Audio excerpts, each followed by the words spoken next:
Okay, we're gonna go ahead and get started. Just want to introduce myself. I'm Felicia with Austin Title. Hi, Felicia. Hi. I know you guys see me all the time, so I don't know. You're probably like, why is she introducing herself? But anyway, I just wanted to tell you, thanks for being here. I brought with me today Emily Morris. She's about 17 years in the game already. Escrow officer. She knows everything. So I want you guys to understand we have an hour, and so we want to make sure you guys understand our side of the game, title commitment, all the things to do with title. If you have a question, raise your hand and ask us. You don't have to wait to the end, because a lot of this stuff can get pretty technical. There's a lot of words and that kind of thing that'll come up that you may not know. So I just want you to feel comfortable enough to ask Emily any questions you may have. We'll make reference a few times to this real estate guide that's on the left side of the folder. There's going to be some things that we'll point to, so that's what we'll be on there. And on the right side of the folder is an actual title commitment, and we'll open that up as well so you guys can see exactly what it is we're talking about. Because again, there's a lot of words, a lot of different things, and so we want to make sure you're following along and understand what we're doing. So again, at any point in time, please feel free to stop us and ask questions. And Emily, I'll let you kind of take over. I know I've worked with several of y'all in the room. Laura and Kyle and I work together a lot. We work together, Bob and I, and Carolina and I. So thanks for letting us come in and talk to you today. Before we get started with going through the actual title commitment that I have in my folder, I'm going to take out this document. This has a lot of our marketing materials. Our wonderful marketing department has put everything together in one thing for you. This is not even touch what we have on our website. But a few of the things that we're going to go over, I've dog-eared on my copy. And so the first thing we're going to look at is going to be on the second page. Whenever you open up, you'll see 21 reasons why you need title insurance. I kind of want to go through that first before we go through the parts of the title commitment, so that you understand and your clients can understand then, if you want to talk to them about that, why we do what we do. First and foremost, you need title insurance to ensure to your client that they are going to be the owner of the property no matter what. We do the search in order to ensure to them that they are the person that will own it. So say a fire destroys the house and the improvements and the ground was left. A defect in title may take away not only the house, but also the land which it stands. The title insurance policy protects them against that loss. There also could have been a deed in the chain of title where there was a forgery done. Whenever you have title insurance, that's going to protect your consumer as well from that. If a deed or a mortgage was signed by a person underage, that's another reason why you have title insurance. Another person could have signed a deed or a mortgage that was incapacitated or not competent to sign the document. Whenever you have title insurance, that protects the homeowner as well. There's also a few other things on here. If there was a federal tax lien, or if there was fraud in the process, if there's an error that's way down the chain of title that came up. Whenever they have a title policy in place, we're the ones that are going to protect them from that. So anyway, I just wanted to go through a few of those reasons on there. On the next page after that, there's a document called the Facts of Title Insurance for Home Buyers. What is title? Does anybody in the room know what title insurance is? Guarantees it's recorded. Bruce knows. Tell me, Bruce. Okay, so to my knowledge, it is checking back to the sovereignty of the soil, who owns, and making sure that when you're buying a property, that there's no other people's, who they might own parts or some of it, that when you're buying it, you really own it. That's correct. So title is your ownership right to the title. What is a title search? A title search is a standard part of the home buying process that is conducted to uncover any issues that could prevent your right to the property. So me as the title company, I'm the one that reviews public records to see if there's any problems or defects that could cause any legal issues. So in our title search, we find out who owns the property. We find out if there's any exceptions to the property, such as restrictions or easements or anything like that. And then we also find out anything that may be in recorded record against the property. That would be any mortgages, any tax liens, any abstract judgments, and also if there's any pending divorces or foreclosures or anything like that. I have a question. So does the process stop if y'all find like liens on the property? I mean, until those get resolved, nothing can move forward. that is correct. my job as the title company is to clear those things up. A lot of times there'll be a pending divorce or a pending bankruptcy or anything like that. Until those things are either resolved and finalized, we either can't close, or in a divorce situation, both parties will have to sign. Both owners that are entitled would have to sign the property before we could close and you could sell to the end buyer. And on that note, it's really important if you're listing a property, if you know there's a divorce or you know there's a death, that you get that stuff to us early on so we can clear up title, so that before you get under contract, you're now not scrambling around to figure it all out. We can figure it out beforehand. So that's that. One thing that I know Laura and Kyle have both done is whenever they get a new listing, they've called me or emailed me and said, "Hey Emily, I have this property that's about to go on the market. There's a pending divorce, or they're going through some financial troubles. Can you open title for me, and just so we can see before we even go under contract if there's anything going on?" And we've saved quite some time whenever we've done that. Not only with it being ready whenever the contract comes in, but if there is issues, we have them cleared before it even goes under contract. So like to have a relationship with someone like Emily who can work for you before you're even under contract, it saves you so much of not having to terminate a contract because things are delayed. Like a lot of times people get divorces, but the legal description isn't in the divorce, and then the property is, Right. You have to have everyone sign everything again, and the ex-wife might not want to do that, and it can save a lot of time. Oh, question? Yeah, I have a buyer right now who is going through divorce, hasn't filed for 60 days. So are you saying if he signed and she signed at closing, if it happened before the divorce was final, he has no right to have half that house? Well, a buyer's a little bit different. So whenever on the title end of it, we're worried about the seller mostly because they're the one that's transferring the title over to the buyer. But your buyer's lender won't allow a buyer to buy a property without his spouse. So if he's still legally married, then she would have to sign some of the documents at closing as a non-purchasing spouse, and then before they finalize their divorce, they need to reference in the divorce decree that that is his sole and separate property. So. Question? I just want to add to that from personal experience that as long as the funds are separate Mhm. and they can be documented as being separate, he could go ahead and buy that property without her participation. But Because it's- some lenders will allow it. But he needs his attorney to get involved. Right, his attorney will have to get involved, and it'll also be on a case-by-case basis with the lender. Sometimes lenders will set up the loan differently, like if it's a second home or if it's an investment property, the non-purchasing spouse wouldn't have to sign anything most of the time. But if it's gonna be his homestead property, sometimes that lender is gonna require for his wife, if she's still technically his wife, to sign. So, did you have a question too? I was just gonna ask a question. When Felicia was talking about death or an estate sale, Uh-huh. I had a small title company in a rural area, and they wouldn't close it for the estate because they had an heir of affidavitship, I think. Affidavit of heirship? Yeah, Uh-huh. and for a certain amount of time. Is that every title company, or is that just that one specific one? Or? Most of the time, okay, so if there is someone that has if someone dies without a will, they either have a will and it gets probated, or we can do an affidavit of heirship at closing. That affidavit of heirship usually gets signed by two disinterested parties, so they would be non-heirs to the property. And those, as long as they get signed, notarized, and then filed, those should be good for as long as they need to be. She, It's part of the chain of title. Okay. Back to this document. What does title insurance cost? So title insurance is based on the sales price of the property. There's a calculation that's done, and the Texas Department of Insurance sets that, so it's gonna be the same no matter what title company you close at. It's promulgated. But it's a one-time charge, unlike homeowner's insurance that you have to pay for once a year, and that increases over time, usually. The owner only pays for it one time. Usually it's paid for by the seller, but that's negotiated in your contracts. And it's typically around 0.5% of the home purchase price. On our website and in our app, you can calculate the price. We have a really cool seller net sheet that I use daily that calculates that too.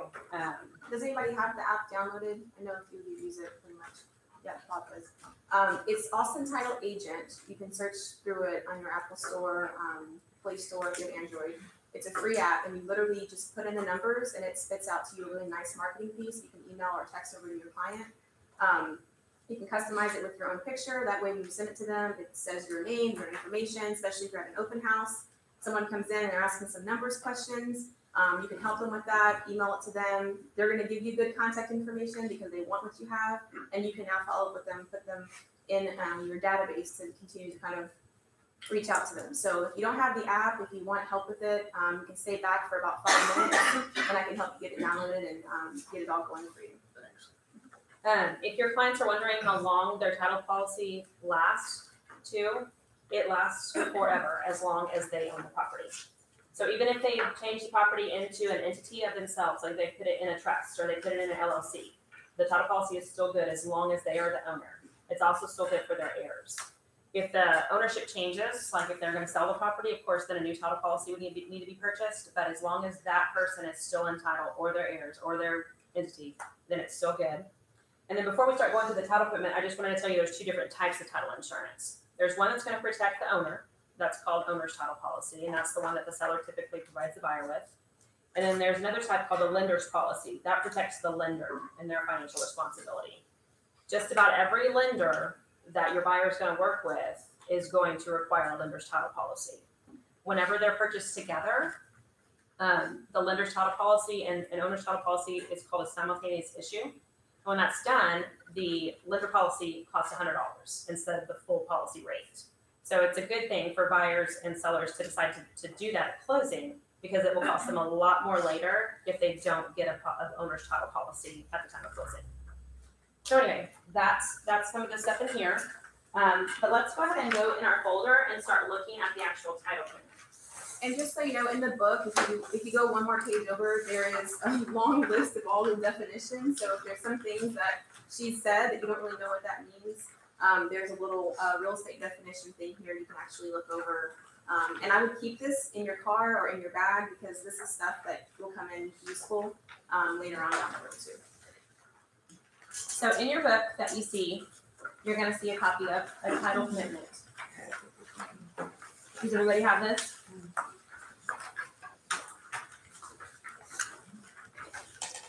There's several sections of this title commitment I'm gonna go through, Schedule A, B, C, and D. On the very top though, this is what we call our title commitment jacket. On the jacket, this shows who our underwriter is. So the underwriter that I use most of the time is Alamo Title Insurance. That's one of our F&F companies. We have several underwriters that are under my parent company, but this is one that we use in my office. On the front of this, it basically just shows Alamo Title is the title insurance company, and then you'll see my signature electronically on this whenever you get one from me. And then it has our officers of Alamo Title. It also has your file number up here if you ever want to see what that is. On the next page, you're going to see Schedule A. Schedule A has different sections to it, and it shows on here the proposed insured under number 1B. That's going to be your buyer's name. Then it shows the proposed insured for the lender under number C. That's going to be your lender name. Also on there, it's going to show the sales price and the loan amount. The buyer's section will have the owner's title policy amount, which would be your sales price, and then the amount that you see that says $285 on our example, that's their loan amount. I have a question. If the property appreciates, the title policy covers the sales price still? That's correct. Okay. They can always go back and they can get more coverage if they want to, but they don't have to. Okay. Down further, you're going to see where it says number 3, record title to the land on the effective date appears to be vested in. That'll have our seller's name. If you ever see something that says subject to Schedule C requirements in that section, that means that our seller has something pending going on that we need to take care of as the title company. So if there's a pending divorce, or if they have, if there's someone that has died, that would be listed there as subject to Schedule C requirements. And in your book, you'll see here how to read a title commitment. It tells you Schedule A, Schedule B, Schedule C, Schedule D, a little summary of each of those. So If you kind of want to kind of understand a little better what she's talking about, she's going over Schedule A, which is the actual facts. So if you want to see that and kind of go through it, you can. It's after the.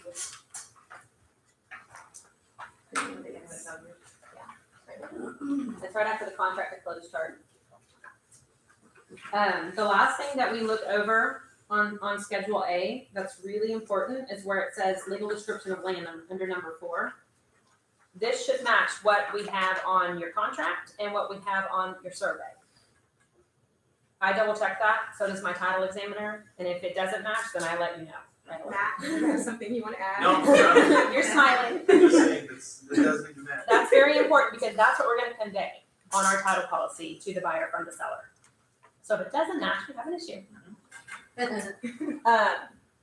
On the next page, you're gonna see Schedule B, exceptions from coverage. So this is buyer notifications, basically. On here, you're gonna see restrictive covenants, their recorded document number.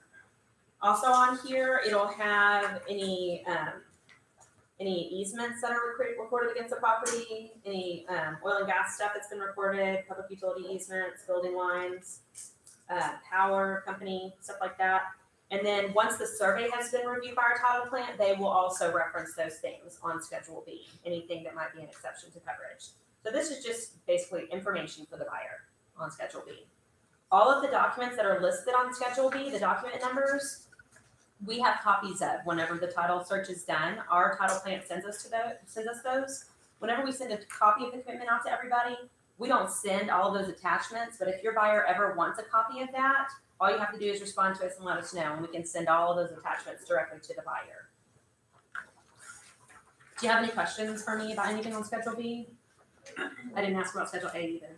So if Like anyone- a survey exception, is that gonna be on Schedule B? Mhm. Like, we talk about that briefly, because that's something that. So your survey shows, and there's actually a copy of the survey in here. It's behind the title equipment. On a survey, it'll show recorded easements, and it'll show recorded building lines. This survey copy that we have in here doesn't have improvements on it. There's no house or anything on this survey in here. But any encroachments that the house might have into any of those easements, or any encroachments that a house might have into anything like that, that'll be listed on Schedule B as basically just an FYI to you and to your buyer. Any questions for me about the survey stuff? So like number 2 on here is area and boundary lines are not covered. So that's, And that's probably because this title equipment hasn't, they haven't reviewed the actual survey for this property. oh, okay. But if they are, they'll be listed on there. Did you have a question, Carolina? Yeah, so I have a question for you. What would be the oldest survey that a buyer can accept when you're representing a buyer? We don't care how old the survey is. I've had some that we've approved from the 70s still. As long as if there's any improvements, they've been listed on a T47. Whenever you send me an old survey with a contract, I have to have a T47 because per the contract, you have to provide that information to not only the title company, but to the buyer too. So as long as they haven't made any major improvements, every once in a while, they'll even approve a survey that has a pool added. As long as the pool can be drawn on the survey, it's listed on the T47 and it doesn't clearly encroach into anything. If that pool looks like it may be close to a building line or close to a public utility easement, it's best to get a new survey. Do you have something? I was just gonna add that the banks often drive the need for a new survey. Yeah, and sometimes we'll approve it, but that bank won't. So if we don't both approve, then a new one will have to be done. So what are your suggestions if a survey is very blurry, old, and that is the best print copy you can get out of it? Do you still accept that? Our title plant usually will not accept it if it's blurry and we can't read the actual easements on it. But age doesn't really matter. I mean, some people, there's actually a surveyor that's no longer around. He's passed away. His name's Clinton Rippey. I'm sure you guys have seen surveys by him. He used to use an embossed stamp. So on copies, on surveys that I get copies of from Clinton Rippey, we can still approve some of those even though you can't see the surveyor still on there because we know that Rippey was an embossed seal. I think Steve Brandt used to use embossed seals too. So, anyone else? Yeah, I do have another one for you. How important it is that that new buyer has his name on the survey? That doesn't matter, Doesn't matter? because we can use those old surveys. The main thing that matters is that the legal description matches our title equipment and your contract on the survey. Because that could be a thing too, like if the surveyor could have made a mistake back in 1985 and put the wrong legal description on the survey. If that's the case, my title plant will notice that and they will require a new survey that's done because it doesn't match what's actually recorded record. Okay, Schedule B. So I have a Schedule B, question, can I stop? I'm yes. just gonna go off subject.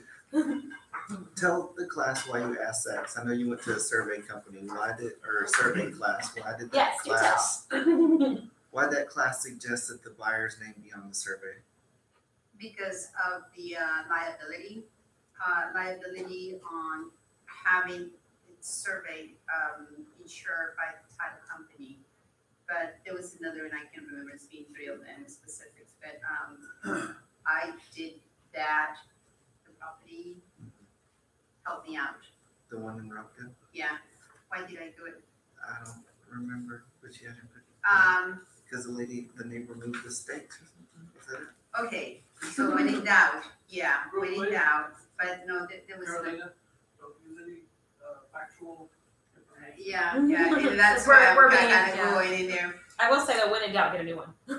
Yeah, absolutely, but some neighbors would be very smart about when you're selling a property, especially if you're doing it out in the rural area, and they will move the pins. And when you get the measurements of that property and they don't match, that's one of the reasons why you wanna get, there's another reason, it just doesn't come. to On mind. Farm and Ranch, it's actually a very good idea to get a new survey because of things like that. And because they have meets and bounds that go along with their survey too, that has a legal description. And if those pins have been changed, then you want a new surveyor to go out there.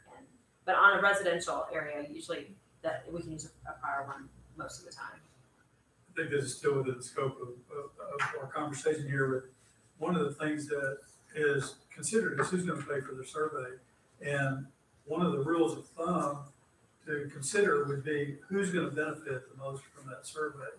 And that becomes your leverage point for your discussion with both parties to figure out who's actually gonna come up with it. If it's a situation where the buyer needs it for some unilateral purpose, then I would always suggest that the buyer pay for it. If it's something that's required because the seller didn't retain a copy or they can't sell it without a survey, it's pretty much on the seller's back in general terms. And if both of them have some benefit from it, then let's talk about splitting the cost.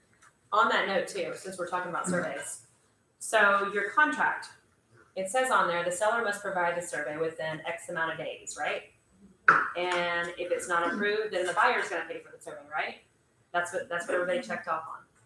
Well, say it says 3 days, which I've noticed a lot of buyer's agents will put in there for a reason. If it says 3 days, 3 days have gone by, like say we got a contract at 5 o'clock on Thursday, the title company was closed on Friday. Let's just give a scenario, saying the title company was closed on Monday. Okay, Memorial Day weekend's coming up. I get a contract on a Friday, we're closed Monday, Tuesday, Wednesday, so I can't email you and say, hey, Kyle, where's your survey at? Where's your survey in 247? If the 3 days have gone by, technically, the buyer has the right to get a new surveyor or survey at the seller's cost because that was not provided to the title company and to the buyer by those 3 days. A lot of times it goes by, people don't care. They write the contract with the intention of if it doesn't work, the seller's gonna pay for it. But I have seen some agents be very big sticklers about that and come back to the listing agent and say, hey, we're gonna go ahead and have the title company order a new survey now. It's Tuesday and I haven't seen a survey. So just be real careful, especially if you're on the listing side, to make sure. I mean, even if you want to send me, like whenever you open title, if you open title before you go under contract, send me the survey in T47 right away, or upload it into MLS so that it's in. I don't know if you're allowed to do that or not. I'm not Yeah. But it's a very good idea to make sure that survey in T47 is sent with the contract to the title company at the latest. If I don't see it, first thing I do is email you and say, where's your survey in T47? Please send it. Even if it's not a listing agent that I work with a lot of times. I sent 3 emails yesterday to random listing agents. Just saying, hi, thanks for the contract. Can I have a survey in T47? So anyway, just on that note, just wanted to to talk about that for a minute. Anything else about Schedule B that anyone has any questions on? We're gonna move on to my favorite part, Schedule C. This is why you choose me to work on your guides. Okay, Schedule C. This is what the title company has to clear up. I have to work with the listing agent and with their seller, sometimes with the buyer too, to clear up stuff on Schedule C. So Schedule C is going to be called the clear to close schedule. On here, you're gonna see mortgage liens, you're gonna see judgments. Say you have a seller named John Smith. He's gonna have a judgment on Schedule C because he has the name John Smith. I have them fill out, you'll see in the copies that I gave you, the very last thing, there's something called a statement of identity. It's stapled. It's stapled to the very back. If you have a client that has a common name like John Smith or Jose Rodriguez, he's probably gonna have some kind of judgments against him because he has a common name. So I'm going to have your client fill out one of these statement of identities for me, and I'm going to send it to my title plant, and they will verify if those common name judgments are against our seller. Whenever we get our title commitment in, we send you a copy of this if they have something showing on Schedule C. So anyway, that's what this document is. Also on Schedule C, this is again where you're gonna see divorces, you're gonna see bankruptcies, you're gonna see foreclosure pendings. Another thing you might see, if you have any corporate entities I'm working with or any LLCs that we're working with, it'll say on here, I need copies of those documents, whether that's for the seller or the buyer. If our buyer is an LLC or a corporation, I have a commercial client that sends me some stuff. And he's always the buyer on my contract, so I already have his buyer entities documents uploaded into our system. But 9 times out of 10, he's buying from another entity, and so I have to have those documents sent to me ASAP too. So anyway, this is my favorite part of my job because this is where I get to research things and find out things. I had one a few years ago. I actually worked at another title company, and the file was still there because I had been working on it for a year. When I left and went to Austin Title 3 years ago, I was like, okay, I guess hopefully that'll all work out after I'm gone. It followed me. It came and found me. And I got to finally close it. There were 9 heirs to the property. There was a little old lady selling the property. She had inherited from her mother. When her dad died, her dad did not have a will. She also had a brother who was also deceased at the time her mother died. So do you see where I'm going with that? She had a brother at one time, and her brother's interest was never conveyed because her dad died without a will. So we had to do affidavit of heirships to find out if her brother had any heirs. Her brother had 3 sets of heirs. He was married twice, and then he had another child too. So, and one of those heirs was dead too. So I had to find people from Arizona to New York. We finally tracked down everybody, and we finally were able to close. That's fun to me. I know it's crazy, but that's what I do. So anyway, that can delay a lot of things. It took a year and a half to close that file because we couldn't find people, and because those siblings, like this set of siblings, they were close to each other. This set were close, and then nobody was close to the one that was born out of wedlock. So anyway, it's interesting, but that's what you choose a good title company to do. You choose us to make sure that we're going to clear up title. Therefore, your buyer or your buyer on your contract is going to have clear title. Because even if there's an error five decades back or whatever, they still have a title property. So that's all another class. We won't talk about that today. But anyway, that's what Especially when they don't get along with each other. Exactly. Does anybody have any questions for me about Schedule C? Just know I'm going to take care of this stuff. But I'm also hoping that all of you will see this stuff too. Whenever we send the title equipment out, if there is anything on here besides a mortgage, if there's a mortgage on here and that's it, I'm not going to point that out to you. I'm just going to say, here's a seller information sheet, which we also are giving you a copy of. What are some things we can watch out for as listing agents to make sure we have our stuff done correctly before it makes it to you? Schedule A and Schedule C. Schedule A is your correct owner. Schedule A is your correct legal description. And Schedule C, there's nothing crazy besides a mortgage. And that's a good, like, that's why we open title sometimes in advance, because if you have any qualms about your client, I know you've all had one client that's not been your favorite. That's why it's a good reason to open title in advance. I'm going Thursday to get a listing. The lady. I know a title company. And then the lady is, she's single now, but I know she's been divorced twice since she's owned the house. So it's probably a good idea to Yes. contact you right away. Yes, on something like that, we definitely wanna open title to make sure that, those divorce decrees, we'll find them. Yeah. And we can make sure that the property was conveyed properly. So you just need proper address, all the legal stuff. Y'all find all that. If you give me the address and the seller's name, we can look it up right away, and it takes about 3 or 4 days for us to get the title coming in. So, And our title. email it right to you, or Our to us. our title plan is in Austin. It's here locally, so we have, we literally can drive over there, or call over there and speak to someone, right then and there in that time. So if there's something that comes up or something, we can get you that information really quickly to be able to. Some title plans, other title plans are outside of where they're at, so it just makes it a little more easier for us. And maybe it's easier to get that ex-spouse to sign away their right to the property before it's listed than once it's listed and there's a price. That is looking at correct. the equity. That's correct. That they're still not entitled to probably, but it And- just changes things. And like we were talking about earlier too, we can find out by pulling the divorce decree if the legal was included in the divorce decree, and then we won't even have to contact the ex. Like I know when I got divorced, I made sure my legal description is in my divorce decree, therefore he won't ever have to sign anything if I ever decide to sell the property. And that's what I was gonna ask, so if that, say the divorce is pending in the transaction I'm in. But that property was bought when they were married, when they got married, they bought the house. Mhm.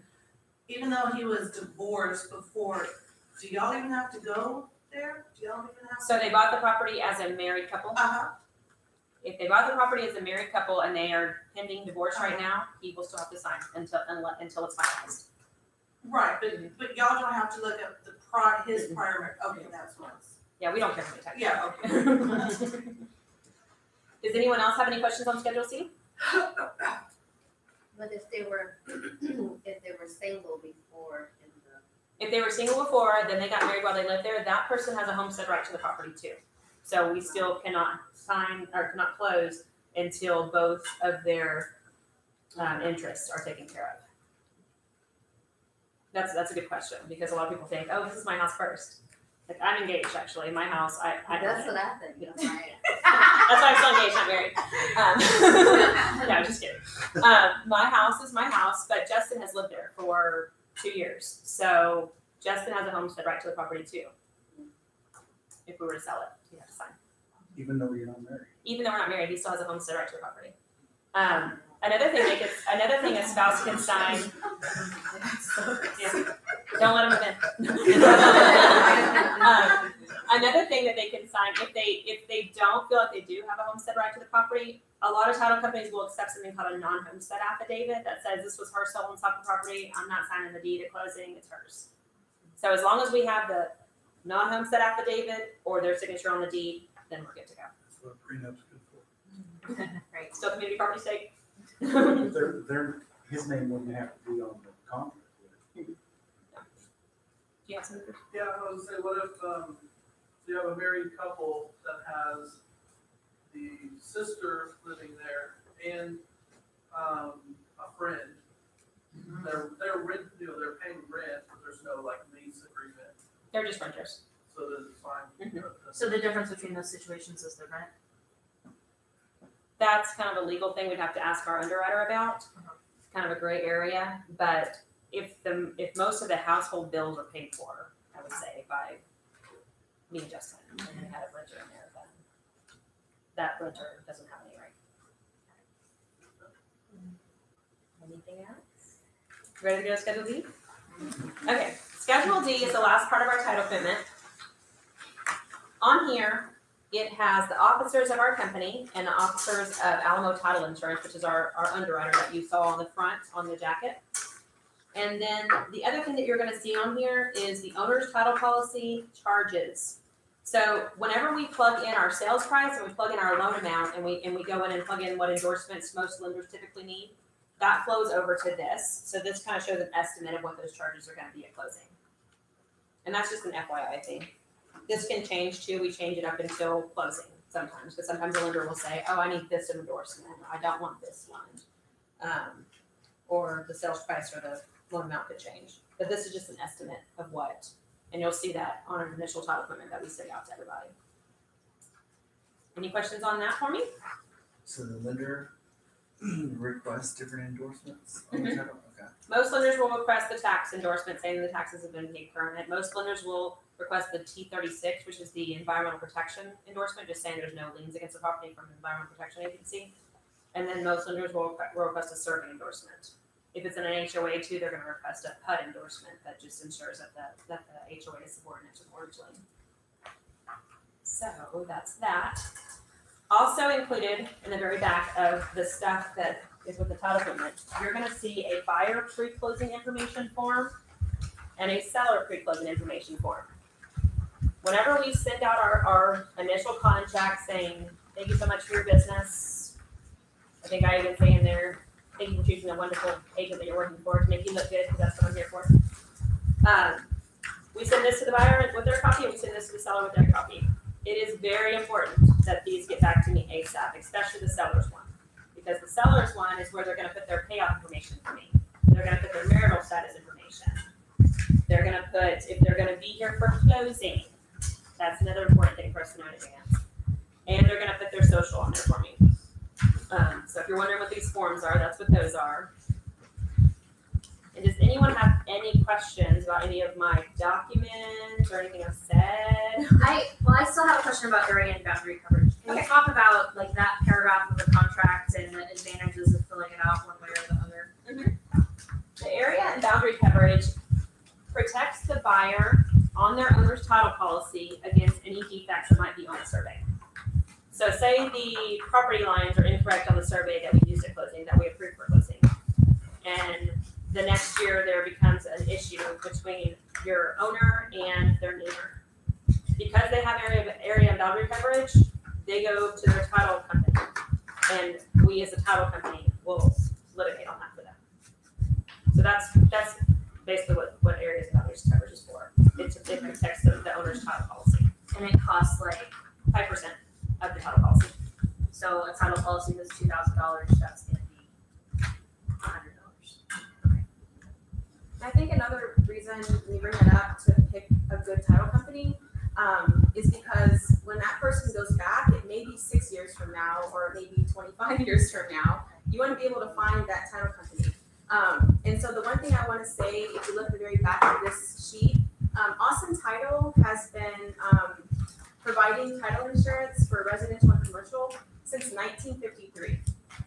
That's a long time, which also means that if you're selling a property, we probably at one point never touched this property. So we can easily go in and pull that address to tell you, or whatever it is we have in the file if you wanted to see it or we needed it. So it's really important that you have someone who has like that local, we're here locally, our title company's local, but we have Fidelity National Financial as our parent company with deep pockets. So if a claim does come up 20 years from now, we have the money to pay it. You guys can go about your business and you're not trying to hunt down ABC Title Company all around town or whatever the case may be. So I think that's one of the main reasons. Emily is wonderful at what she does, so I'm not discounting her at all. I'm just saying her plus a really good strength, strong title company does make a huge difference. I'm pretty sure you guys have had encounters with something like that. Yeah. I just wanted to follow up with what Felicia was saying.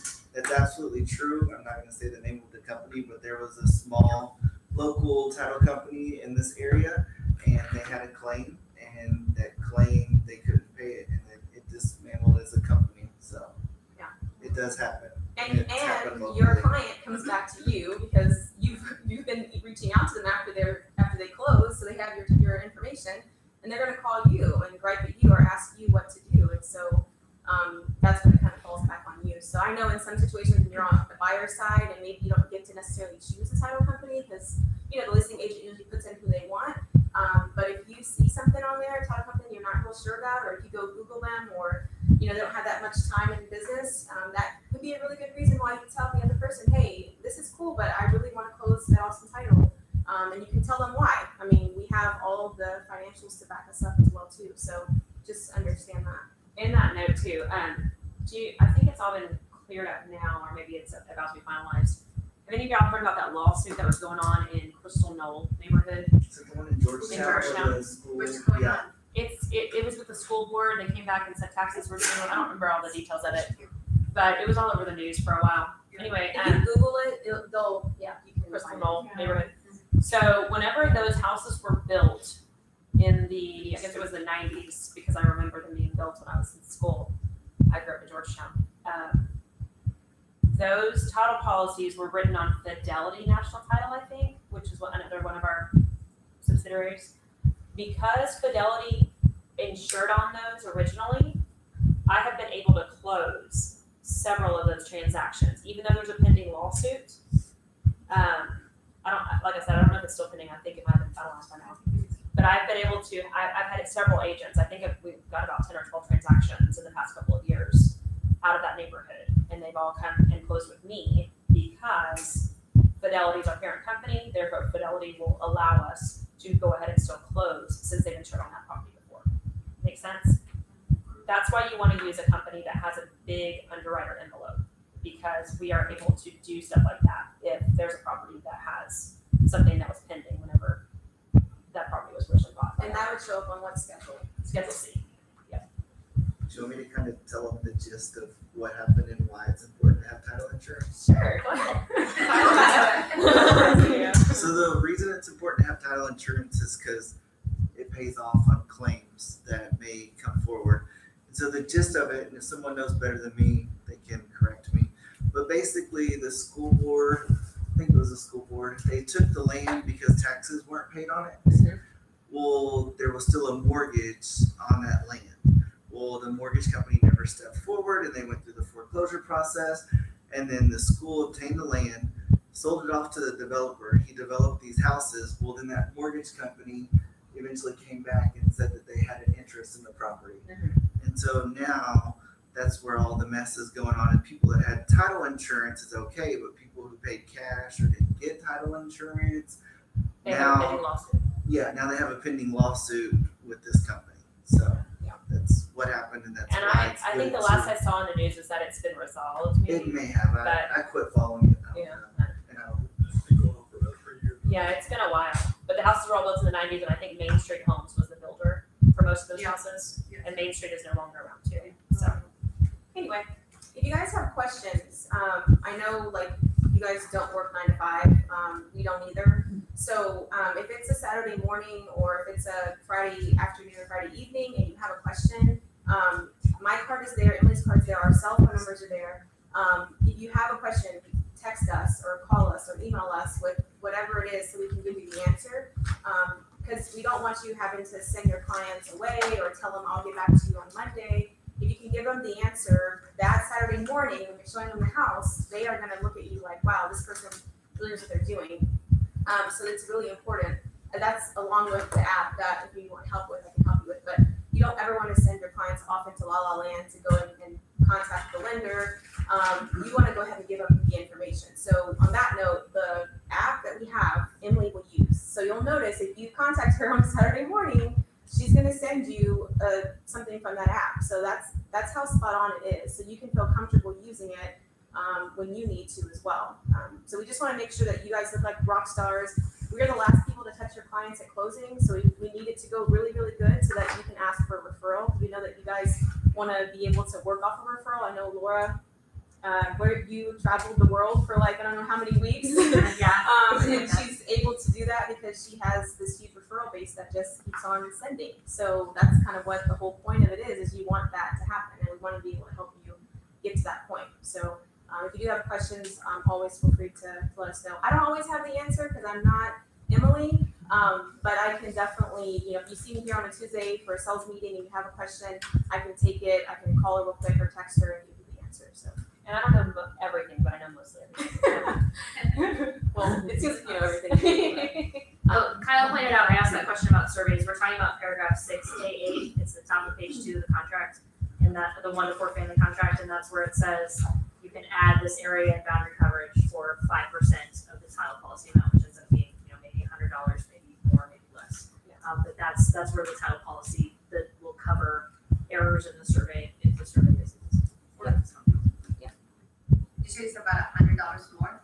It's 5% of the title policy amount. So a $2,000 title policy is gonna be $100. I do have a little question for Okay. you, Emily.